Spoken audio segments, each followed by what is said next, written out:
பெரம்பலூர் தனியார் கூட்டரங்கில் திராவிட முன்னேற்றக் கழக துணை பொதுச் செயலாளரும் மேனாள் மத்திய அமைச்சருமான ராசா அவர்களின் தலைமையில் பாலமுருகன் அவர்களின் 81ஆம் ஆண்டு பிறந்தநாள் மகிழ்வாக எழுதிய பாபா சாகேப் டாக்டர் பீமாராவ் ராம்ஜி அம்பேத்கர் சிலையல்ல எரிமலை என்ற நூலினை வெளியிட்டார்.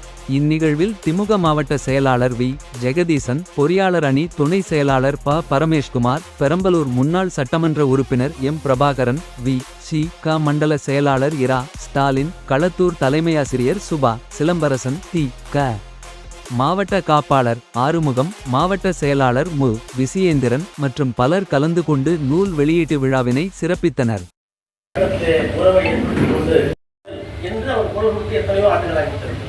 இன்னைக்கும் உதயநிதி சனாதனம் உடனே கிளம்பிடுறாங்க. கிளம்புங்க, நீங்க கிளம்புனா தான் எங்களுக்கு நல்லது.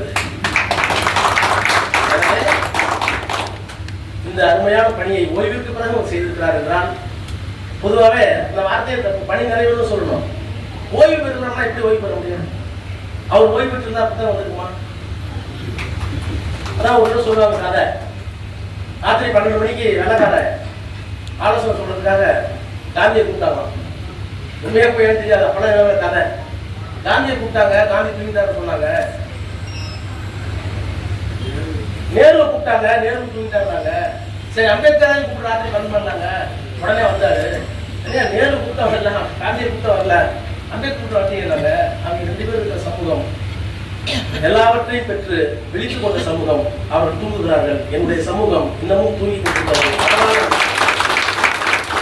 நினைச்சா 2 பிள்ளைங்க வேலையில் இருக்கா, கேட்டீங்களா? வேலையில் இருக்கா? அழகா 2 பேரும் டூர் போனோம்ல, ஏன் அந்த புத்தகத்தை எழுதணும்? இந்த சமூகத்தை பற்றி அக்கறை. இந்த சமூகம் ஒரு அங்கலமாக தன்னுடைய வாழ்நாளில் மாறிவிடாத என்கின்ற ஏக்கம், அந்த ஏக்கத்திற்காக வாழ்கின்ற வாழ்க்கை தான் இந்த சமூக வாழ்க்கையில் செம்மையான வாழ்க்கை. எனவே அம்பேத்கர் வாழ்வு என்று சொல்வதோ அல்லது அம்பேத்கர் பெயரால் நாம் செய்கின்ற எல்லா பணிகளுக்கும் பொறுப்பேற்பது பெருமை அல்ல.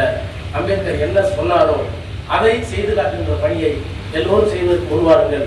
அதற்காக இந்த நூலினை அர்ப்பணித்த அவரை வணங்கி பாராட்டி, அணியாளர்களை வணங்கி பாராட்டி என்னுடைய உரையை நிறைவு செய்கிறேன். நன்றி.